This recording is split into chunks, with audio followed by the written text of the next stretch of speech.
How many are you at the hall? We are 3. Donna and Judy are off the screen, I guess. Say hi, Donna and Judy.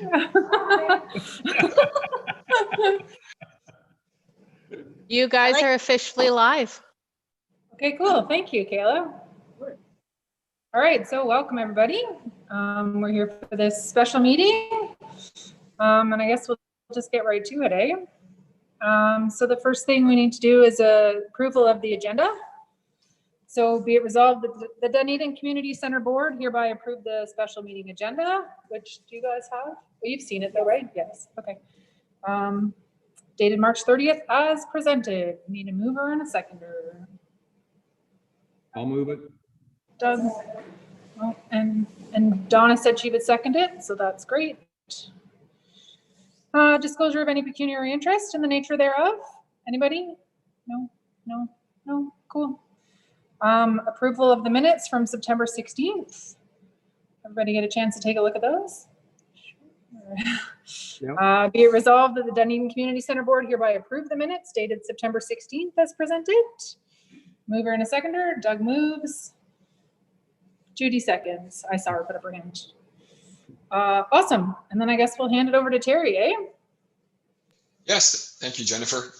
So I have I'm going to apologize up front. We're going to be sending a lot of information your way. This is our official 5th time that we're making this presentation. So for folks like your worship, he's participated in all 5 meetings. So it is a little repetitious, and even perhaps for you, Councillor McKechnie, but there's a lot of good pertinent information that we're going to share with you today. I will be sharing my screen with you very shortly. We have approximately 18 slides of information, and then we'll have 2 slides near the end. Again, before I share my screen, I've been doing this with every meeting. You can't see them right now on your screen, but they're in the background. And I do have some of my team members that has helped me put together these presentations from the get-go. So we have Miss Amanda Murray, who you all know from your dealings with her with the Small Halls Festival. We also have Courtney Rogers, who's our Youth Center Coordinator, and Jessica Kodire, who's our Recreation Assistant. So they're available in the background if there's any questions or concerns that they can assist with. Also, they are keeping some notes for us on our behalf as well. So you kind of see their names there, but they're in the background. So without further ado, I'm going to share my screen with you, my presentation. Hopefully you all see that. See it?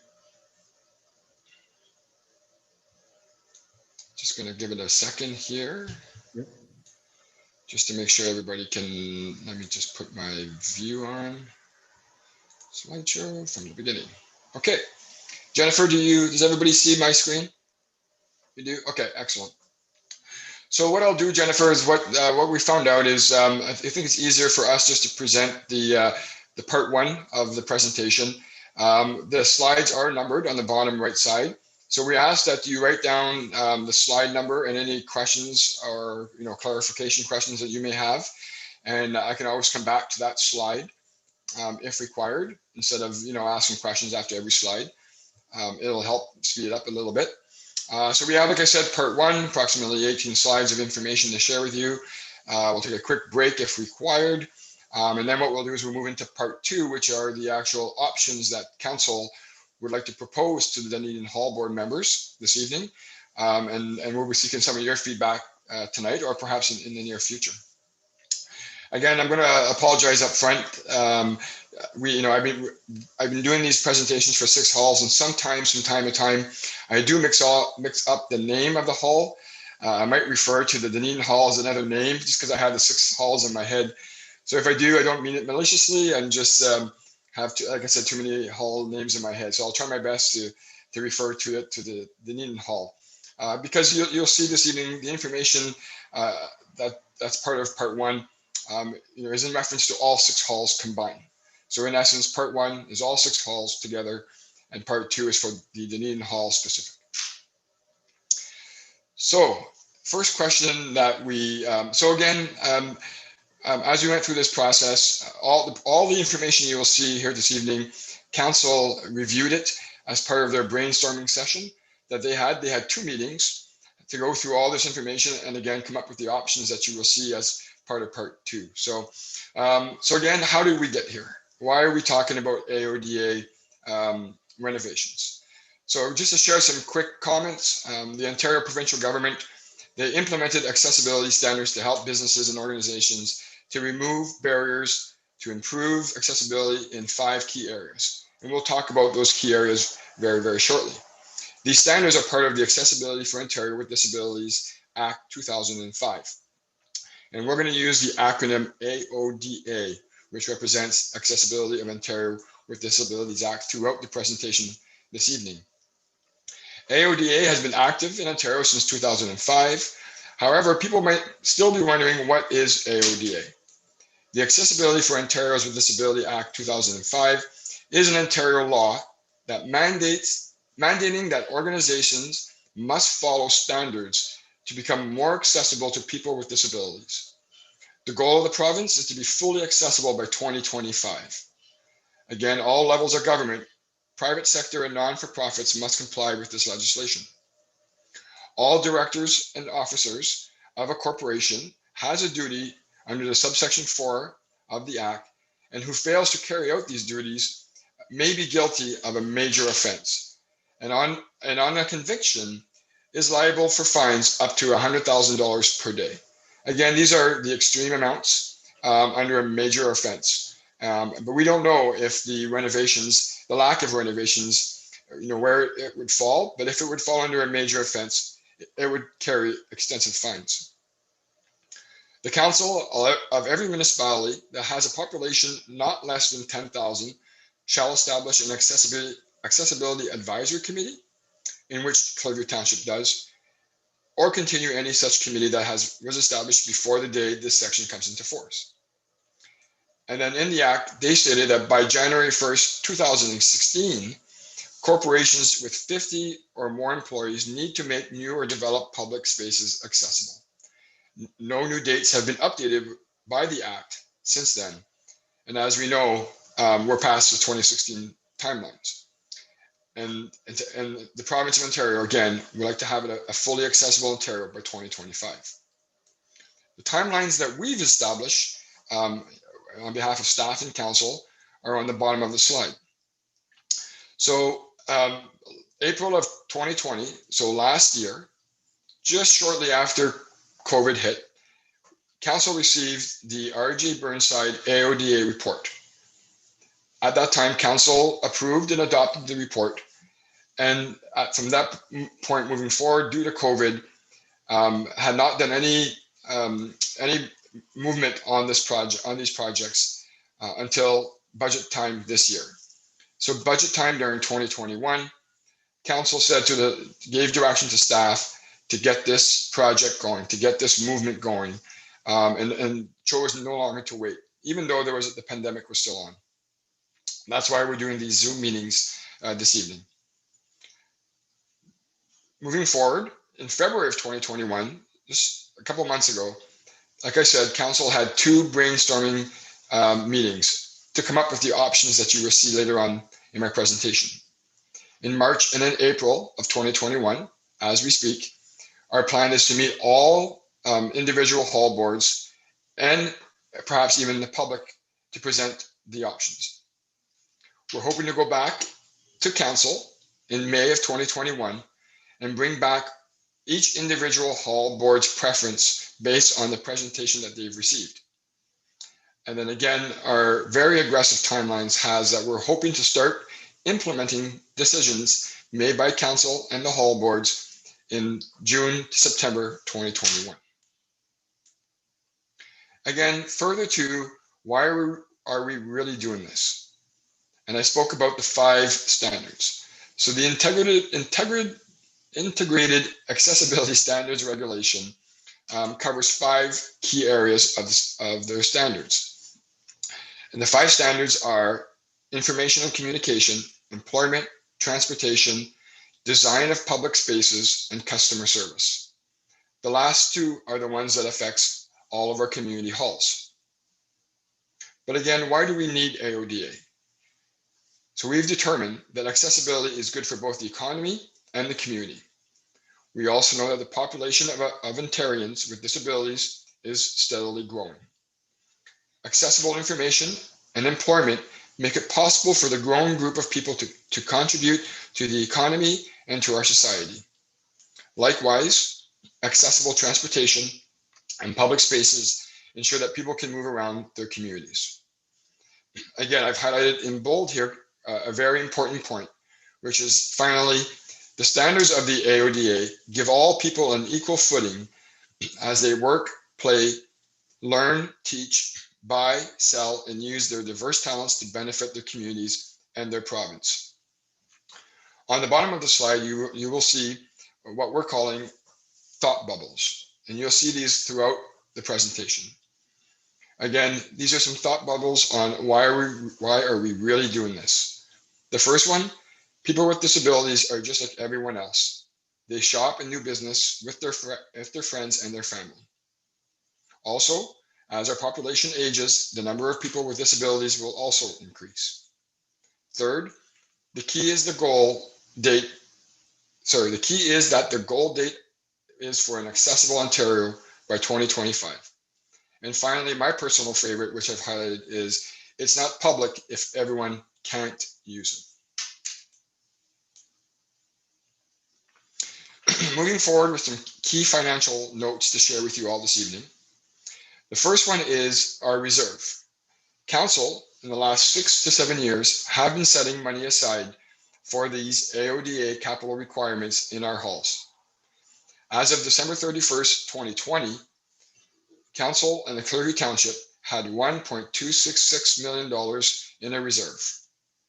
In 2021, Council will again be contributing another $250,000 for a projected balance of $1,516,000 as of 2021. We have further broken that number down amongst 6 halls. So if you take the 1.5 for 2021, break it down, divided by 6 halls, it equals approximately $252,000 per hall. Again, this excludes the station on the green. And again, we'll talk a little bit about the station on the green in the future slides. But if we were to include them in this amount and divide it by 7, the amount would be $216,000 per hall.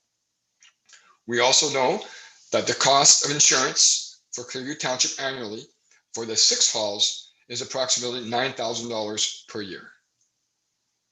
We also know that the cost of financing today is very, very low. Current commercial interest rates are approximately 2%, if not lower. And finally, we also know that the Clearview Township provides further expense savings or revenues to our halls. Some items such as water and sewer expenses, solar revenue, snow removal, grass cutting, garbage pickup, promotions, staff resources from our finance department, as an example, or staff from my department, being the Parks, Culture, and Recreation Department. Oh, sorry about that. Moving on to what you're going to hear a word this evening, an acronym called FADS. So this slide is in reference to using Fad Standards or modified FADS requirements. So what is FADS Standards? So FADS is an acronym for Facility Accessibility Design Standards. In essence, it's a made for Clearview Township standard. Its use is mandatory for all construction projects at town facilities, including new construction, additions, renovations, and capital replacement. So in other words, these are Clearview standards that are over and above the minimum standards set forth by the building code. Another word you're going to hear this evening is modified FADS. So as you move forward with FAD standards, we've learned that there is a gap, or there are some difference in standards between the building code and Clearview's FADS standards. But RG Burnside, in their report, have identified that if we tweak or change 2 key items under these standards, it would have a considerable difference in the cost of estimates to renovate. So the first one that they've identified is to allow either a universal washroom or accessible multi-stall washroom on each floor rather than on both a universal washroom and accessible multi-stall washrooms on each floor. So again, FADS over and above standards is asking for 2 washrooms. Modified FADS would suggest only building 1 as per the Ontario Building Code. A second key item would be to waive the requirements to include an area of refuge at exits not located on an accessible path. Again, these 2 major key items would consider it to be a modified FADS standard. On the bottom of the slide, we also came up with what we're calling a hybrid FADS concept. So there are other items within the minimum building code standards, as well as the Clearview Township FADS standards that we can look at as we produce the renovation designs. So again, we went through this process with the Sunnydale Hall. In 2019, the Sunnydale Hall had approval to search out the AODA requirements for the entrance of their hall. And again, we used the FADS standards. But then we went through a process and figured out that there were a lot of items that could be still remain as a FADS standard, and some could be considered modified FADS. So we came up with this hybrid version. Again, the hybrid comes into play when you get into the weeds and start figuring out exactly what needs to be done in every square inch of the halls. Some other key financial notes that RG Burnsides provided Clearview Township. So back in 2019, RG Burnsides listed all the requirements to bring the halls up to AODA standards. And we're going to review those requirements shortly. But they had used contractors that were specializing in these fields, some historical cost data from similar projects, and current construction cost data that were published by the RS Means company. So this is how RG Burnside came up with these amounts. Again, these costs do not include inflation for 2020 or 2021. And I'll talk about that in the next slide. So you will see on the right-hand side, all the 6 halls combined. Again, the middle row are the amounts for full Clearview Township FADS standards. And on the far right, you will see modified FADS standards and the difference between the 2. Again, for the Dunedin Hall, the full FADS comes in at an approximate amount of $2019 of $540,000 for full FADS and approximately $450,000 for modified FADS. Again, on the far left bottom section here, I've brought forward the reserve amounts so you can see the difference with respect from the reserve to what it would cost to renovate. The inflation effect. So again, in Burnside's report, they identified that every year that the township waits or prolongs the renovations, they estimated an increase of approximately 5% per year that it would cost the township due to inflation.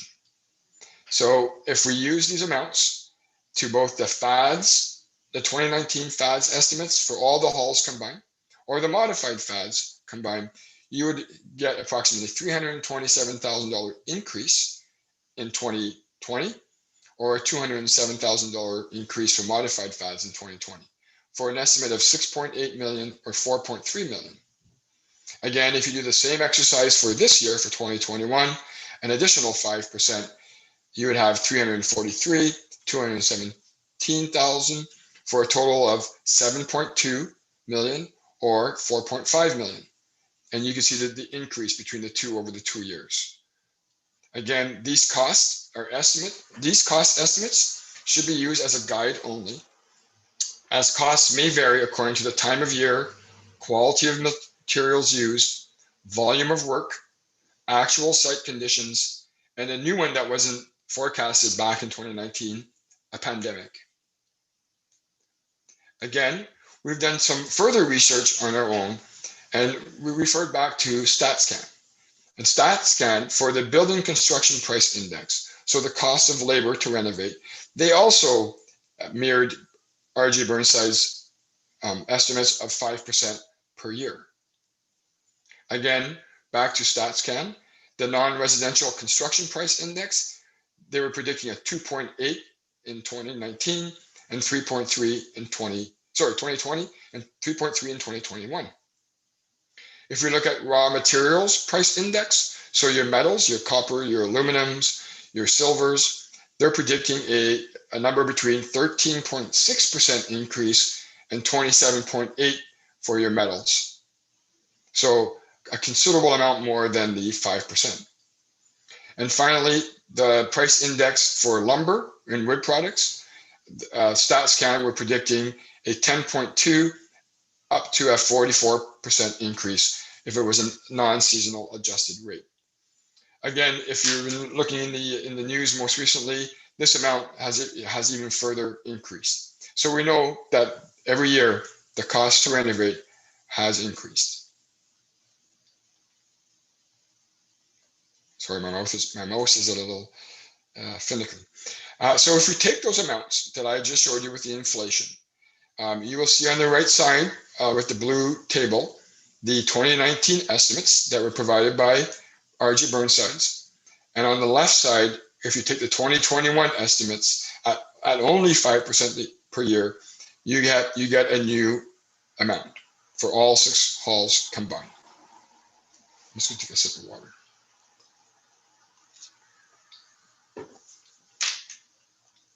Oh, sorry about that.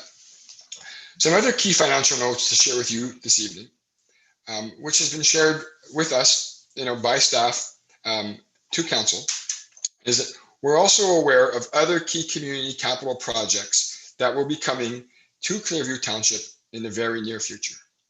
Again, these are just estimates at this time, and there would be, either grants or other revenues that might offset this amount. But you will see here considerable amount of capital projects that Clearview Township will need to address in the near future. Some items such as the Collingwood Street Bridge, Stainer Water Servicing, Creemore Sewer Plan, Creemore Water Solutions, a new fire public works building in New Lowell, and the Stainer Sewer Project. If you add those up, again, you get a total estimate of approximately $66 million of capital community projects that will be coming in the very near future. Obviously, these projects will have an impact on council's decision with respect to renovating AODA projects for our halls. This is one of the most important slides that you will see here this evening. Staff has, while working with council, has come up with, again, some more thought bubbles. And these, in essence, are questions that must be answered by somebody at some point in time in the future. So all the stakeholders that are involved in these renovations will assist in answering these questions. We don't have most of these answers yet, but we do know that these questions will be answered in time. And there's quite a bit of them. And I would like to share these with you all this evening. The first one, on the top far left, the first question that will have to be answered is, do the hall board volunteers want to continue to commit for 5 to 10 years of managing and fundraising for their halls? A key question. Second, if the volunteers do not want to commit, does council want to keep the buildings and or direct another department from the township to manage the buildings? Third, does the existing autonomy of the boards still work for the hall boards? Fourth, should the existing role of the township change with operating community halls? Again, very similar to the question above. Fifth, is the existing usage of the halls meeting our residents' needs? As an example, private functions versus public programming. 6, how will council decide the FADs or modified FAD standards? Will it be council's policy? Will it be hall board's input or their preference? And what is that financial impact? 7th, how does the growth in Stayner and Creemore affect events and programming in other smaller communities within Clearview? 8th, can council just provide a lump sum of money to hall boards to handle AODA requirements themselves? Is that allowed? 9th, does council want to repurpose the existing buildings? Is it meeting the existing township strategies? Should they be exploring other opportunities? 10th, do large investments in smaller hamlets provide value to that community? Is renovating the halls a priority? Does it provide value and or provide benefits to the local residents? Next, will it impact the community if one settlement area loses a hall, but others are retained and invested in? And what does that look like? Next, what is the grant availability for our township, specifically post-COVID-19? We know today, most of the grants that we're seeing coming through the pipe are for outdoor projects, as the government's trying to promote folks to use outdoor facilities. We haven't seen much for indoor facilities at this time. So what will be the grant availability in the very near future? 4th column, our contractors may not even be available in 2021 due to COVID. We know they're pretty busy. They've had minimal impact due to COVID. They've worked quite a bit. We know on other projects that the contractors who renovate are still pretty busy. And so how does that affect our budgets and how does that affect our timelines? Next, what are other renovations that are required to the halls that are not AODA specifically within the next 5 to 10 years? And who will pay for those items? Next, we also know that all of the kitchens in all of our 6 halls presently do not meet fire code standards. We've been notified by the fire department, and I have a slide that's going to talk about this specific item. And does council want to include those upgrades to those halls as part of the AODA renovations as well? Next, is there again, I apologize, my mouse is so sensitive. Is there a fundraising fatigue? We know that there are other fundraising initiatives that are going on in Clearview Township or in the area. Items such as the new Stayner Library, the curling rinks, who are fundraising for their AODA projects and their AODA requirements, as well as regionally the new hospital. So is there a fundraising fatigue? Last column, what impact will council's decisions have on the future of the Small Halls Festival? Second last, Station on the Green AODA and kitchen requirements. As I mentioned, they presently do not meet FAD's standards. They do meet most of the Ontario Building Code standards, most of the modified FAD standards, but not the full Clearview Township FAD standards. And how does council want to address that? And finally, are the halls currently in a positive financial situation, and has COVID impacted their finances? As we know, most of the halls have been closed since the pandemic started a year ago. And what impact has that had on your bottom line? So again, just to recapture, these are many questions that we've come up with as a team that will have to be answered at some point in time in the future.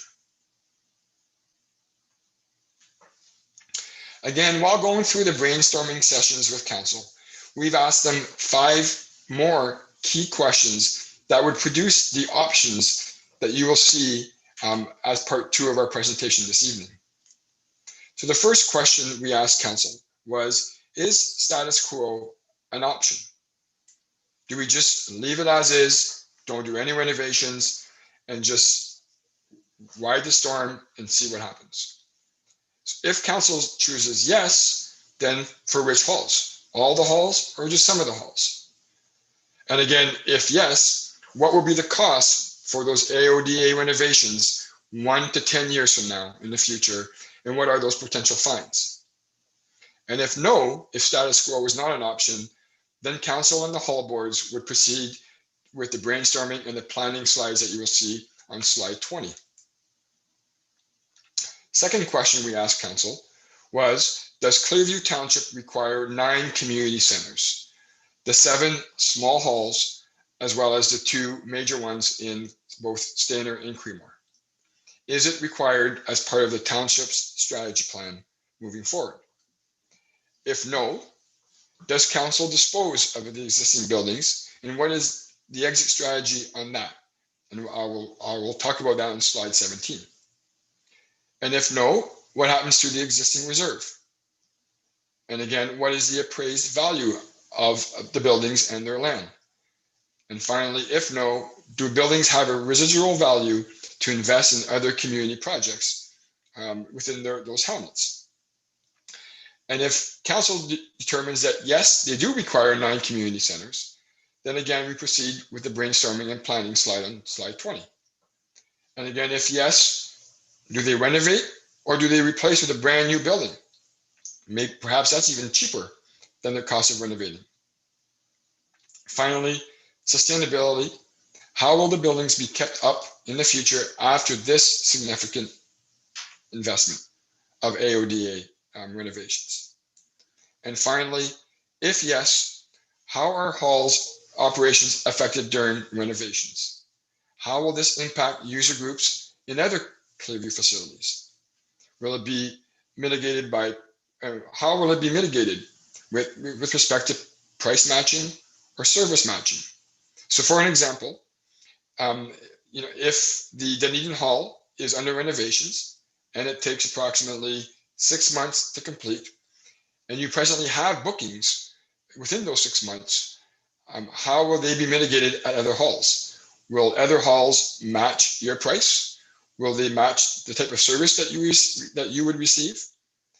Again, how does the renovations impact all of our facilities? And finally, do we have individual MOUs during construction to meet users' expectations? Third question we asked council is full FADs, modified FAD standards, or a hybrid of both? And do they pay for only the AODA items that are identified in Burnside for each hall? And does the AODA renovations include the kitchen renovations that would be required, and any other items that you may have? As an example, wish list items? And are kitchen fire code requirements included in those renovations? The fourth question that we asked council was, how does township pay for all the renovations? What is the funding model? We know it probably will include some financing, some fundraising, the use of reserves, and potentially perhaps some grants. Again, key question that we asked council was, how much funds do the halls have to provide or fundraise towards these AODA renovations? And should it be a flat amount or a percentage of the project cost? So if the project cost is $500,000, as an example, do the halls have to commit 50 grand, 100 grand, 200,000, or is it a percentage? Is it 5%, 20%, 50%? What is that amount? And again, what funding mechanism does a township use for a possible future fundraising shortfall? So, meaning a hall may want to commit to the amount, but what happens if they bail? A year, 2, 3 years down the line, they don't pay anymore. How does council pay for that shortfall? How does the township pay for that shortfall? And finally, the fifth question we asked council was, does council conduct public consultation? And again, how would they measure that community support? And if yes, what are the questions to ask the public?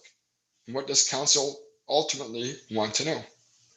And again, if yes, what method does the township utilize to gather pertinent information during a pandemic? Is it hall chair meetings, public meetings at each hall? Do we use surveys? And if no, then does council want to make decisions on behalf of the public and the hall boards? Again, when we talk about these 5 questions, please keep in mind these are for all the 6 halls combined. A question that came up while going through these brainstorming sessions was, the AODA compliance. What is the AODA compliance if the municipality does not own the building? So right now we know the township of Clearview owns all 6 buildings, but what are those compliances if they do not own them? What we know is that major renovations must meet at a bare minimum the Ontario Building Code or our modified Fad standards. This is by any organization that serves the public in Ontario. Doesn't matter if you're a non-for-profit, for-profit, municipality. If you're serving the public, you must meet those Ontario Building Code standards. Second, we also know that the completion timeframes may be different. However, but we've already passed the 2016-27 completion dates that the province set for us for any other organization. So we don't know what the new timelines are, but they may be a bit more lenient for non-municipal owned facilities. Third, the renovations, we also know that maybe the renovations might be cheaper for a private or non-for-profit corporation, as they would go through their own procurement process and include items such as volunteer work, contractor donations, selecting their own neighbors, and etc. The municipality do not have these options. The Clearview Township would go through a tender process, and that process does not provide the flexibility to be able to meet those options. But a private or non-for-profit corporation could do it through their process. Fourth, there are slightly different operating requirements. So not renovating requirements, but there are operating requirements that are different for a private or non-for-profit operation with 50 or less employees. Some of those examples are employment standards, providing information and communication, accessibility policies, and training programs. So those 4 key areas, the municipality must provide AODA compliance. It is a little more lenient for private and non-for-profit organizations. And finally, no accessibility advisory committee is required for a private organization. So if council decides to renovate, if that's one of their options that they select, more questions need to be answered. First one is, in which order do the halls get renovated? Do they do one at a time? Or vice versa, is it all at once? There are potential savings if you just do one big tender. Or do they use engineered design ready halls? Or do they use the least costly to the most costly, or vice versa? And through the public process, an RFP or a tender, do they do a public process such as an RFP or a tender or an RFQ for all the halls combined or each individual hall? And could they include in-kind donations through that process? And another question that had to be answered is, are in-house renovations allowed? And again, if the construction would move forward, who would manage the construction? What is the role of the hall boards throughout that process? Is an MOU required for the construction phase? Who ultimately approves the final specifications of those renovations? Each hall on their own for the construction? Should the township hire a project manager on a contract? Also, what are the insurance constraints during the construction, specifically during a pandemic? And finally, who is responsible for ensuring that the work is completed and to what standard? So further questions that the township needs to answer if they choose to renovate. This slide is with respect to the kitchen requirements that I mentioned. So there are standards for ventilation control and fire protection of commercial cooking operations that are set by the NFPA. On the far left, the two subsections that refers to our halls are subsection 2.1.1.2, which applies to buildings that are classified as a major occupancy, which means any structure that's used or intended for supporting or sheltering any use or occupancy, in which our community halls are defined as Group A, Division 2. So 2.6.1.12 states that a cooking operation producing smoke or grease-laden vapors shall be provided with an exhaust system and fire protection system in accordance with the NFPA 96 Standard of Ventilation Control and Fire Protection of Commercial Cooking Operations. So something as simple as cooking bacon would require a proper ventilation. We also know that the total estimated amount to update the existing cooking operations in the 6 community halls is approximately $20,000 per hall, or $120,000 for all 6 combined. I have also captured a few pictures for you to see what those ventilation systems look like. And again, as previously mentioned, none of our halls presently have these standards of ventilation control. Back in the thought bubbles, we refer to what's called an exit strategy. And what does that option looks like? So, for example, what happens if council would sell a hall to a hall board? Would the community halls be given, or would they be sold to the volunteer board? Will it ultimately solve the AODA issues that we have today? Would the renovations be cheaper? Also, if a board would proceed in buying a hall, they would need to become a new incorporated body to protect the volunteers. Who would pay for this support? And then would the township support that? What are other support that the township can provide to a new incorporated board? Items such as taxes, grant or operating funding, water sewer expenses, the solar revenue to some of the halls, snow removal, grass cutting, garbage, promotion, and staff resources. And also, how long would they provide that support? 1 to 5 years or longer? Also, the new incorporated hall board's responsibilities would obviously change. Items such as including financial operations, managing the liability of the hall, operating and capital costs, taxes, SOCAN requirements, events and alcohol regulations, and obviously health and safety inspections. So a new board would be responsible for these items. And finally, what happens if the property is in turn sold within a few years? Would Clearview Township have a first right of refusal, and for how long? So Jennifer and the board and the Dunedin Hall Board, this completes part 1 of our presentation this evening. I'm just going to stop sharing my screen very quickly. Like I said, I apologize. There's a lot of information that we've provided you this evening and a lot to think about. But at this time, I will ask if anybody has any questions or require any clarification on any of the slides that you've seen so far.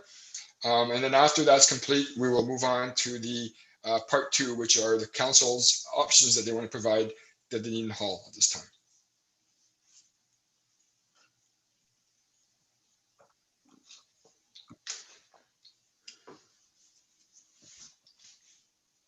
Sorry. I don't think we have any questions right now so far, Terry. You're going to send us the presentation so we can review the information? Yeah, okay. Absolutely. Yep, you'll get it either later on this evening or first thing tomorrow morning, Jen. Terry, can I jump in here? Okay, great. Absolutely. Yep. So Jen and Donna and Judy, as I mentioned in my email, and Terry, I sent the ladies an email, yesterday or the day before, just sort of preparing them for your presentation. I didn't tell them what was going to be in it, but basically I told them to have a cup of tea ready. And anyway, so as I mentioned in the email there, Jen, like a lot of the questions and thought bubbles and everything are things that council will have to do with. I know it's a lot of information that Terry's given you, but a lot of those questions will have to be answered by council. So yeah, I don't think that you as a board have to be worrying too much about that. Now he's going to get into a couple of slides, and this is sort of the where the fun part starts, where we can really get into a good discussion on the Dunedin Hall itself. And as I mentioned to you in the email, when you look at these next couple of slides coming up, these are just council, things that council had decided to put out there.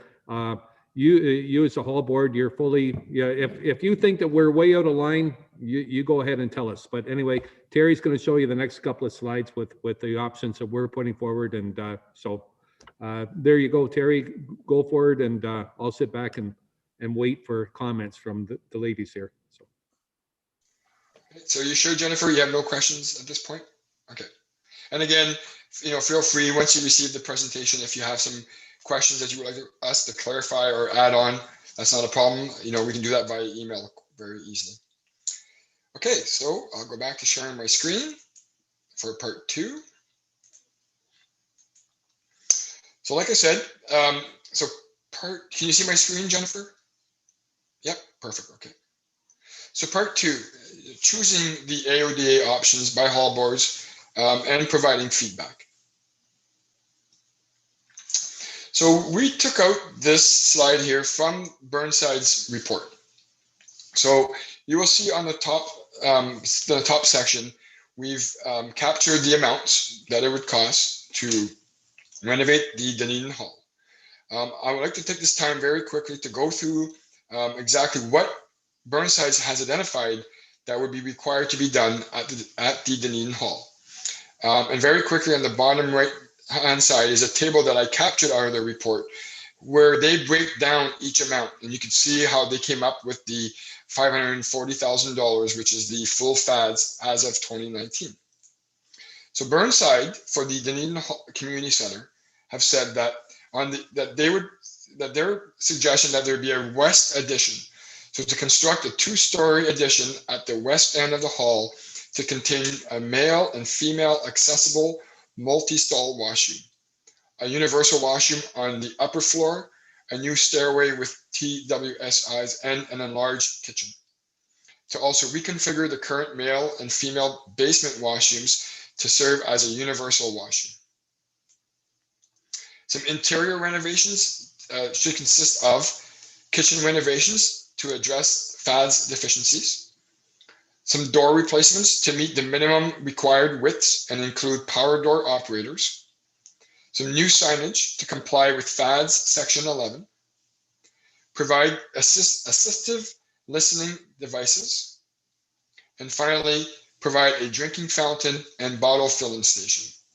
Again, just to remind you, these are FAD's standards.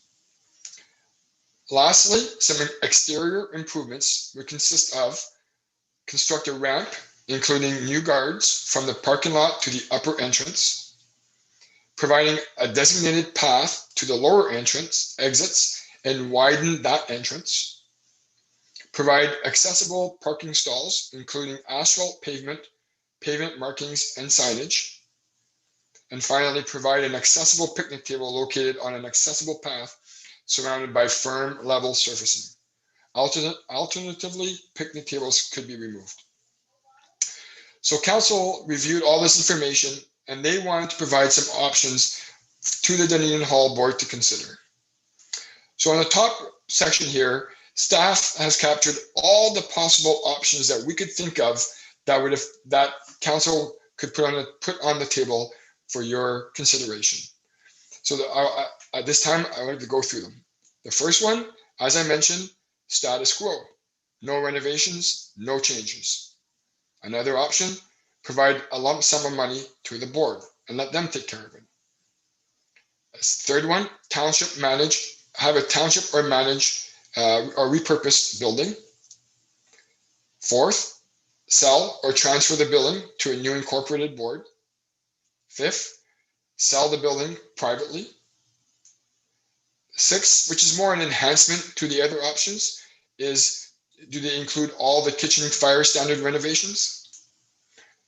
Next, do they renovate full fads, renovate modified fads, or renovate a hybrid of both? Finally, do they just demolish and build a new building in the same spot? And or a permanent closure, just mothball the facility. And we also have one called Other, because maybe there's some that we haven't thought of, and perhaps the boards have another option that they would like for the council to consider.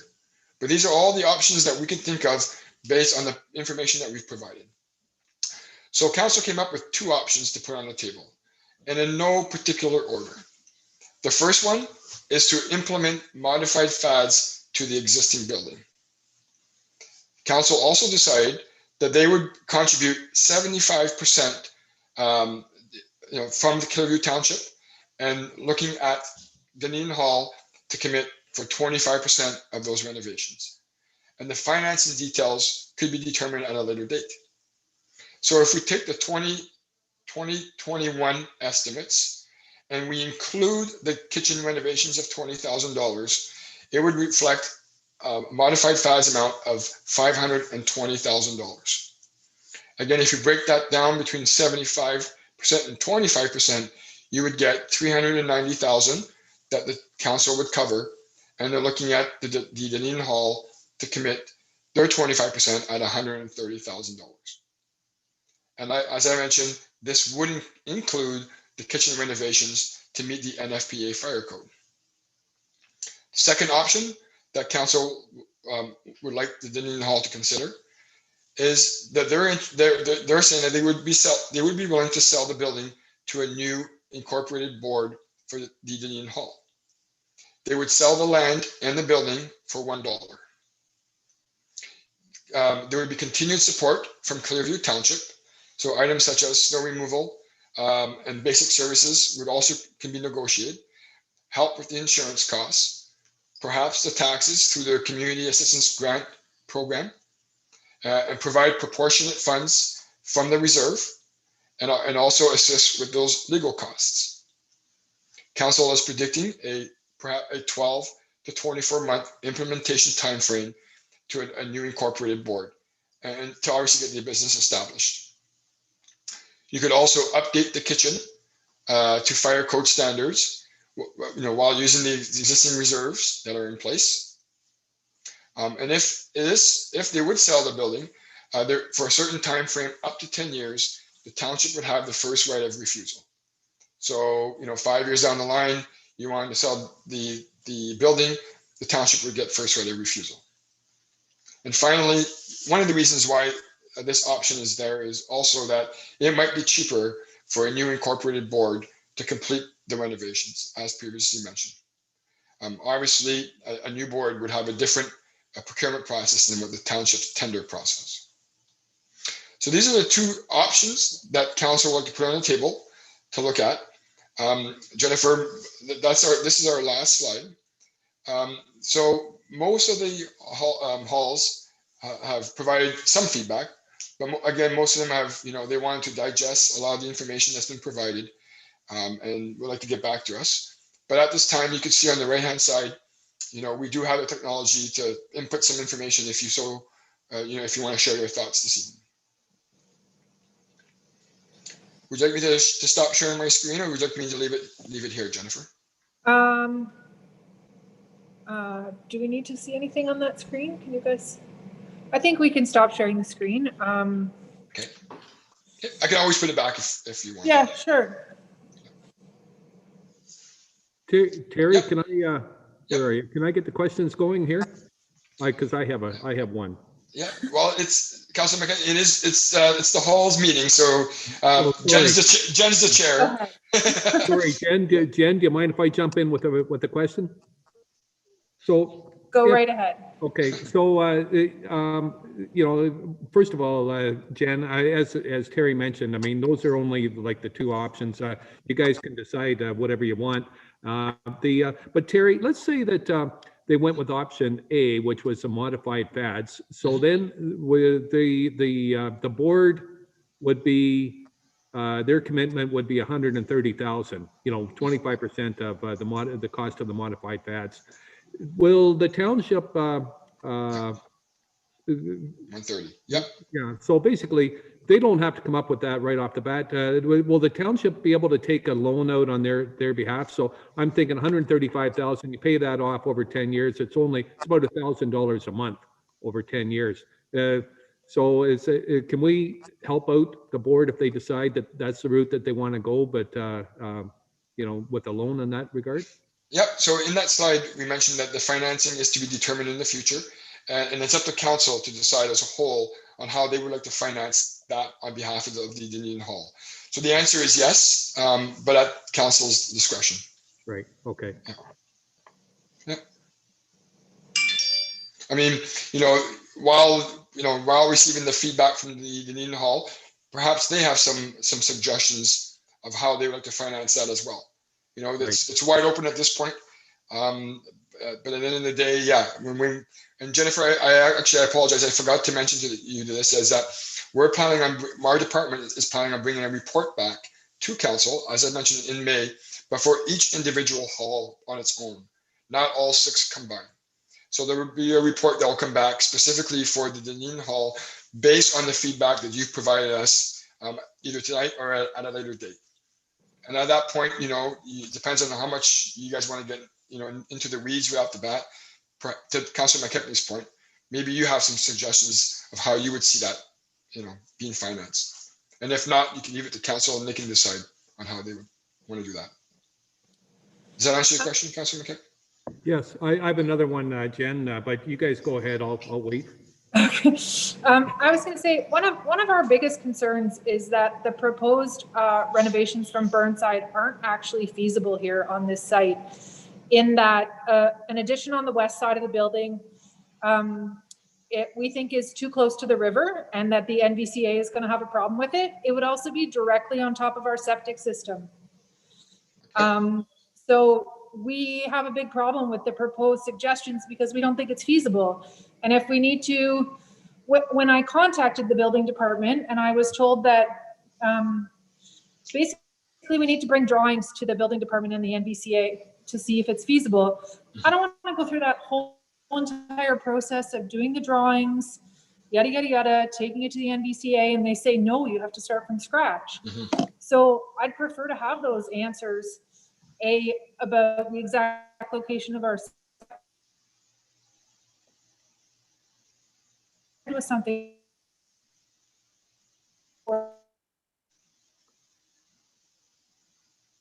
do all that work without those big answers of their proposed suggestion might not be feasible at all for us. And then where do we go, right? Right. Yeah, and I apologize, Jennifer, you cut out just a little bit there, but I think we got the gist of it. Again, you had shared those concerns with me last week as well. And I did reach out very quickly to RJ Burnside and ask them that, and they felt at this point, again, they'd have to explore it deeper. They felt at this time that they thought it would be feasible. That's their opinion. But yeah, maybe we would have to dig a little deeper with NVCA to see, but in their opinion, they felt that option could be feasible. But now, I don't know about the septic bed. That I don't know. It was more about the proximity to the river. The septic bed, if that, that's kind of new, so I could find that out as well.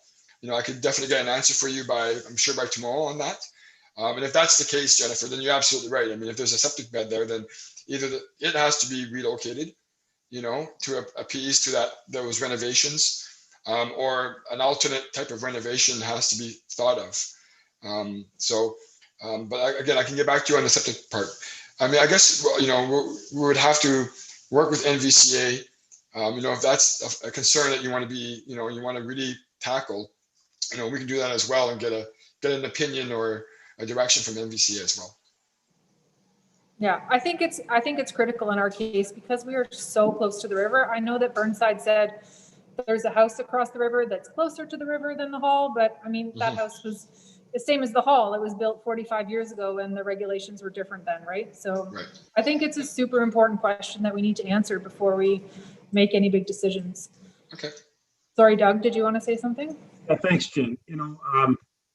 I think that was a very fair answer that Terry gave you regarding the work that RJ Burnside did when they assessed each of our halls. So I need to speak about all of our halls together. So, because I've been looking at the whole project for all 6 halls, and each hall is very unique, right? Everyone has their little engineering challenges at each one. And so the project that RJ Burnside entered into to update, Jen, you've been around long enough to remember the previous 2012 RJ Burnside report, and then we updated that report to get the one that Terry's now working from. So anyway, they were engineers, building engineers. They did the reference to the building codes. They referenced FADs. They referenced the AODA requirements, and they basically assessed the building and what a construction project would look like. Many of our halls did not have a full assessment of some of the utilities and services that, like sewer systems or septic tanks and that type of. So that really wasn't part of what they were asked to do, because unfortunately, AODA doesn't take into account septic systems, right? It just simply doesn't. So, but we all know that it's part of the reality of building any building. You have to do it. So, you sort of you get what you pay for when you ask for somebody to give you a report, and they gave us a report. So those little factors are not in there. We are, as you know, we have to assess what's going on at Avening. They've got a septic system issue there.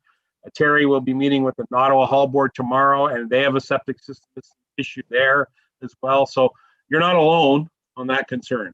So I would suggest that council may have to make a bigger assessment, because some of these questions, if we start doing renovations and pull down the wall or make a change, that's the old story of you never know what you're going to find when you start cutting into things, that the building may not, work, or that plan may not work. So we are going to have to do more assessment work. But what we're asking because of these meetings is to get a feeling for where the board members are when it comes to how this hall impacts the community. And as representatives, people that have worked in the hall, you know it better than all of us. So we really want to hear your feedback on where you think this is going. Because you saw the facts up front saying that we have to do something about accessibility. We're responsible to do it. And I like Terry's quote that, if it's not available to the public, it's not public. It's a difficult thing. So we have to deal with it. And so whatever the future is of the hall, we want to help. And so we'd hope you really consider some of these options that have been presented, because, we have 6 halls that desperately need to be renovated, and we have to make some very difficult decisions at council. So I appreciate you guys listening and considering this, and really asking yourself about what the future is for this hall. Because one of those thought bubbles said, is the hall prepared to be 10 to 15 or even 25 years of fundraising or, management of this facility like this? Is that doable in your future hall board members? Are there young people that want to take over these positions and help operate the hall in the future? So, you have to look around your neighborhood and see if that is really something we can do.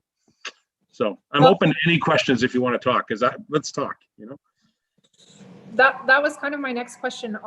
It was one of the thought bubbles that was mentioned. It was if the township was going to conduct some sort of survey with the public. Yep. I think for us here personally, that asking the community what they want is crucial, because we have a small hall. We have traditionally, right now we're a 4-member board, right? And I think that before we decide to go ahead and, commit the hall to $130,000 that we have to raise, that's just us, never mind the taxpayer money. I want to hear from the community, because if the community says the hall is not serving our needs anymore, then I don't want to go ahead with something like this, right? I don't want to speak for the whole community. I don't want the 4 of us to make the decision for the entire community. So I'm not prepared to go ahead with anything without, whether it's a survey that we, the Dunedin Hall, put together and give to our community, or whether it's something that the township puts out. I really think we need to hear from the community, because if the community is not into supporting the hall, whether it's with volunteer hours, whether it's showing up at our events, being on the board, donating financially, if the community is not prepared to do that, then I'm not prepared to bust my butt to raise that kind of coin. Like, I hear you loud and clear, Jennifer. And you know, the difficulty about being involved in council is that we do have to make decisions. We're going to be responsible to make decisions eventually, and we will have to make some decisions on this. Obviously, the time continues on. The rules from the province are not changing. We're hoping that they will, but they're not. So we are going to be faced with that decision. And your recommendation of having a bit of a survey work or some questions from the community, I think is a really good idea. So, you know, maybe what we need to do, I'm just going to throw this out there for all three of you there to think about, and Doug McKechnie as well as your member. Maybe you should organize a little community gathering in the park when we get a nice day in the summer, and we'll have a real powwow with people, you know, and put it on the table and let people say what they want to say. You know, if there's people in your community that perhaps are not part of your board or have always, you know, admired the facility, or somebody wants to write you a big fat check, that's fantastic. But, you know, you don't know that until we start finding out, right? So I don't know. You're going to need to get some answers anyway. It's a tough one.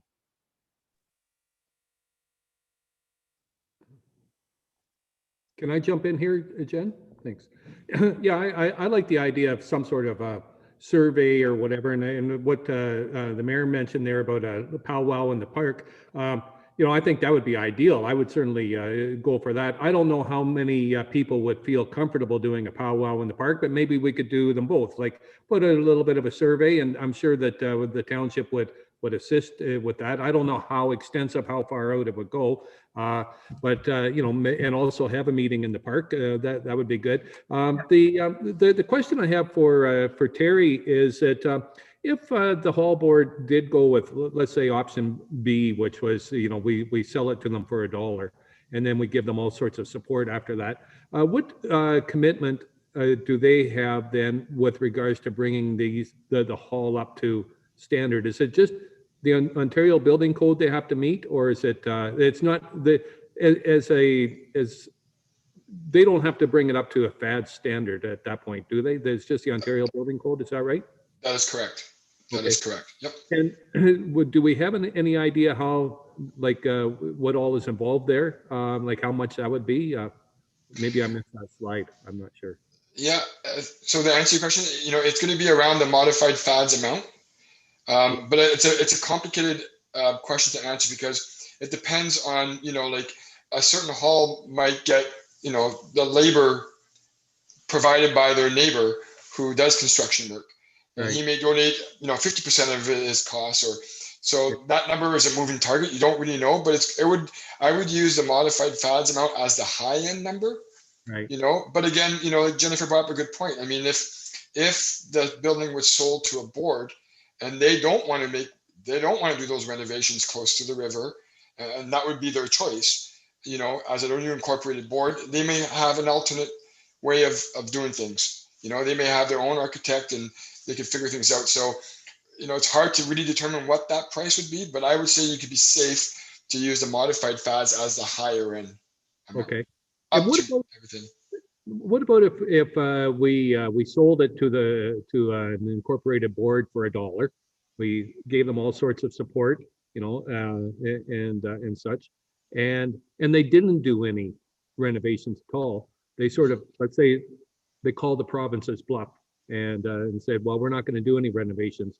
I mean, the worst thing that can happen, I suppose, at that point is in 2025. I think that's when it has to be done by. So another 5 years, 4 years, then we've got a decision to make, or the hall board has a decision to make. Either they close or they sell it to a private entity, because it can be sold to a private entity, or they say, okay, well, we're going to have to do the renovations then. So that is an option too, right? That I think, yeah, it's hard to answer on behalf of the province, but I think those are all valid options, Councillor McKechnie. Yeah. Okay. Yep. Can I just add to that, Doug, if I may, Jennifer? You know, the opportunity to go to a private operation is exactly what that option 2 is, whereas the hall would be, or the hall board members or the board of this new incorporated ownership entity are independent from the municipality. They completely would be independent. We would perhaps create some type of agreement where services that Terry has outlined, like snow plowing or garbage collection or that type of thing, would be provided, but the ownership would then definitely be outside of the municipal corporation. Therein lies the advantage. The advantage is that you can hire your neighbor or your friend without the whole questions of conflicts of interest or procurement, purchasing bylaws, and so on. But they still have to meet building code standards because we as a municipality still have a building department. So it has to be built correctly, has to be built to code, whatever renovation may or may not be done. It has to be correct. But, you know, they as an independent organization can hire people at a different model of reimbursement than we can as a municipality.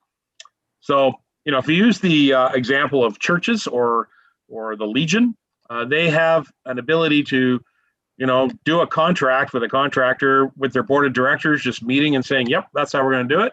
And they do it. We at the municipality, we must follow procurement processes, RFP process, and then there's a whole set of laws actually in place about public money and how you spend public money on these type of purchases. So that's why sometimes, and you know, it's frustrating when we're counselors that sometimes projects cost so much money at a municipality simply because there's an awful lot of checks and balances in place to make sure that nothing goes sideways or somebody doesn't do something that creates a liability for either the municipality or the contractor themselves. So there's certainly advantages to doing these things on your own, you know, rather than through a municipality. If I may jump in there too. Sorry, Jen, I don't want to, you know, if I could jump in. What about if we sold it to to like a service club or to a private entity like that? Do they have to meet all these other standards? Like, would they be looking at 450,000 as well if we sold it to a service club or the Dunedin Fishing Club or whatever it is?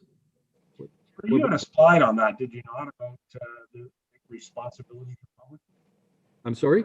I think Terry had a slide in his presentation about that. What was it called, Terry? Yeah, if it's the one I'm thinking of, yeah, it's the one where, you know, I think any organization, Councilor McKechnie, doesn't matter who they are, service clubs, non-for-profits, privates, you know, they all have to meet the same building code standards as Mayor Measures mentioned. Okay. So anybody still has to meet them, but they all do have different procurement processes, obviously. But yeah, it's. And I also think, you know, sometimes it's the big one is also the insurance. Just to, you know, put it out there, the insurance is always the one that seems to be the killer. But we don't know, you know, there's assumptions of what that insurance would cost a private corporation or a non-for-profit or a service club. We know 10, 15 years ago, the insurance was crazy, but we don't know what it is today. It might even be worse because of COVID. We don't know. But the $1 million question is obviously the insurance as well. Okay. That needs to be thought of, but you know, it would have to be explored. Okay, thanks. I have a hypothetical question. What happens if the hall board buys the hall, does the renovations with our neighbors, and then asks the township if they want to buy it back? I don't know. That's a good one. So, you know, in that slide that Terry showed us where it said other, please write that in. That's a good one. Okay. Certainly, that's an option. That, you know, like that. Yeah, it is. That's okay. It might be, yeah. I mean, you know, it's first time I hear it. It might work. I mean, yeah, I don't know. I mean, there's a lot of thoughts going through my head, Jennifer, to be honest. Yeah, you know, it might work. It would have to be explored. Okay, yeah, I'm just thinking if it's something that saves us, you know, $100,000, $200,000, then it's kind of worth the effort. But I don't know what all the other intricacies are of forming an independent corporation, obviously. So, if the building was straight up sold, what kind of zoning would it stay under its current zoning? Could it be rezoned as residential? Is it mixed use? What's the deal with that? Yeah. I can answer that if I can. Because it's owned by the municipality, it's clearly in the title of the municipality. We have an option of exercising our right to change the zoning on it to whatever we chose prior to closing a real estate deal. And I'll give you a small example of it. We recently sold off the Stainer Public Library, right? The little old Stainer Library in downtown Stainer. That Clearview building was owned by Clearview and was zoned institutional, which, you know what? I think it's the same zone as the hall. I think it's the same technical zoning as the hall board. We had an offer to purchase. The offer to purchase asked if we could have it zoned to commercial. We went through the processes where the township absorbed all the costs of doing that. The only requirement, of course, is anytime you do zoning in a public structure, you have to do a public meeting. We had a small public meeting at the council chambers as part of a meeting. We followed the procedure and we were able to change the zoning. And then the contract was let and we sold the building, and there you go.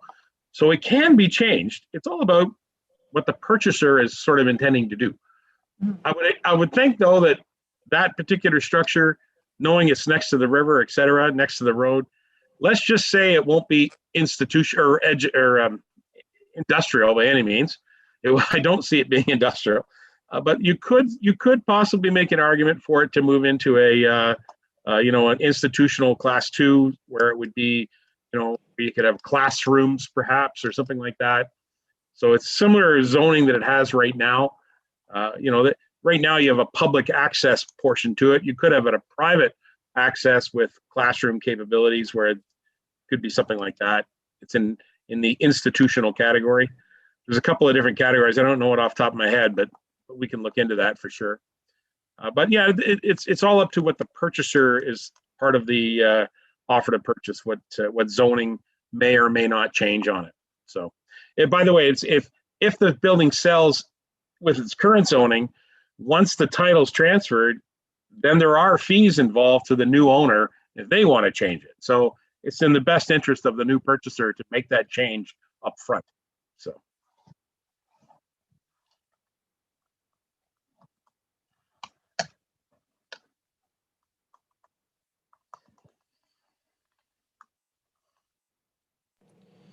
Okay, I don't know if we have any further questions at the moment. I kind of feel like we need to chat about this, obviously. I would like to explore some more about this whole septic business, though, to see if the whole Burnside thing. Actually, I guess the other question I have is Burnside's recommendations. How much leeway is there in those? If we say, for example, one of the things I brought to Terry was the potential of putting a parking spot on the upper level near our upper door here. Yeah. So there's an area where people park all the time anyway. If we paved an area there and put an accessible parking spot there, would that negate the need for the ramp from the lower level parking lot to the upper parking lot? It seems like an easy solution. I think the total dollar number on that ramp was one of the biggest numbers on the slide, right? It's a big grade that we have to deal with here. So like, how much flexibility is there in Burnside's recommendations? Like, do we have to go with their recommendations to meet the standards, or, are there other options? Yeah, very good question, Jennifer. I mean, it's hard for me to answer on behalf of Burnside because you never know what's all in play. I mean, that's a major roadway. What are the road requirements? How close can a parking spot be? Close to the highway there. So yeah, I mean, Burnside would explore all those options. If that's the case, there might be flexibility. There might be some leeway, but we won't know until we actually get into the weeds with Burnside to figure that out. And obviously Burnside charges the township to explore all those opportunities. A lot of halls has a lot of these little what if type of scenarios, and but we won't know until we actually get into the weeds. But I think council is looking for some direction from the from the boards first to see, one, do you want to commit? Do you want to get involved? Do you want to fundraise? That community consultation that you were referring to. If they're going to spend more money in trying to explore other avenues, they want to know which way you guys are leaning, right? If there's a hall that's going to be sold for $1, why explore all that? Why spend all that money exploring other options when that new board may do it differently? They may choose to do it differently, right? They may have different rules. So I think council's looking towards finding out which direction, which option the hall boards are leaning to. And then if required, then they can start getting into the weeds and figuring other options. And, there are some of the other boards that, they're suggested an elevator, and some of them don't want an elevator. They rather have this chairlift system, and so that might work as well. But again, we won't know until we really get down to it. But I think council is looking for that direction first. What's the first step? Where are you guys at first? And then if we need to go into that direction, then we'll explore that further, because it does cost money to figure that out. But to answer your question, there may be some leeway. I mean, Burnside's are pretty good, but we've been working for them for a long time, and they do a thorough review. But like I said, there's a lot of things sometimes that comes into play, especially with roads. I'm not a road guy, but I have seen a lot of times where, there's a lot of setbacks and certain, frontage and that's required. And so I don't know how close that parking spot that you're referring to is to that highway, right? And especially from accessible. So, if that's even accessible parking, they may even have greater restrictions. Maybe there's a greater space that's required around, to get out of the vans or to get out of a special vehicle too, right? So those measurements would all have to be done. If I could speak about some of the expenses, Jennifer, and that is, You're on mute now, Terry. Can you hear me? Yeah, I can hear you. Okay, great. What I was thinking, Terry touched on a very important point. Council made a commitment, as Terry pointed out early in this presentation, that we are hoping to get some sort of direction and some answers from our hall boards about this difficult question. And we're also very mindful that this potentially could cost us a whole lot of money to find out a whole lot of answers and still not know what direction we're going. So we'd like to get an understanding about what direction you as board members, you and your community neighbors, where you want to go with this. And then we can, feel better about making decisions to engage an architect to get some actual drawings and actual numbers on actual costs and get some true estimates that are, plus or minus 5% instead of plus or minus 20%, right? Something that's a little closer to understanding. And Terry also brushed on the idea that each of our halls have kitchen renovations that need to be done. As a good estimate, by talking to people that are in that business, Terry presented $20,000 per hall. Your hall, let's just say, might be 50, while Nottawa might be 10, right? So we don't know exactly. All we know is it's approximately 20 per hall. So we don't really know those answers either. So, before we go as a council and ask for more expenditure on professional time, whether it be architects or whether it be further engineering, we need to get a feel for where we need to take these facilities. Because one of those thought bubbles was, do we just mothball these facilities? Do we demo them, tear them down? I don't want to get into that right now with you guys because I don't feel that's where you want to go. But it is a question that council is going to have to address. So, okay. Any more questions? No. Okay, I think we're good for now. I think we need to chat amongst ourselves and get back to you guys. So Jennifer, go ahead, Doug. I just want to thank you for participating tonight. I want to tell you that I really miss the idea that we're not there for the fisherman's breakfast. One of my favorite things, I'm ready. If we're gonna do this outside the parking lot with takeaway trays, or what are we doing? I don't know.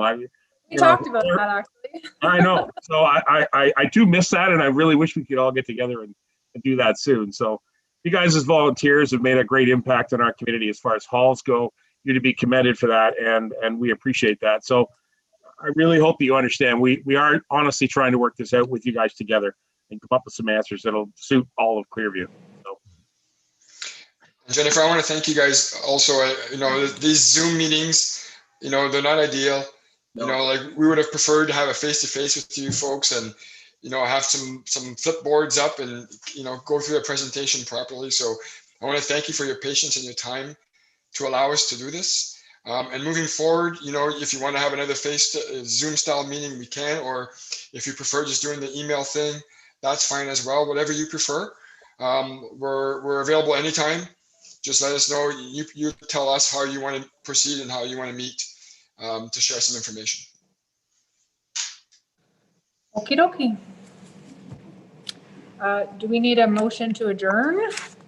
Yes, we do. Kayla will tell us. Yes, yes, we do. Thank you, Kayla. All right, then I guess we move to it. I can't move to adjourn. Did can you, I? Jennifer, did you want to set a next meeting date to maybe discuss this further amongst the hall board members? Let us talk about it. Yes, I think we do, but let us talk about it for a bit first, and then we'll get back to you on what we've decided, I think. No worries. That sounds great. Thanks, Jennifer.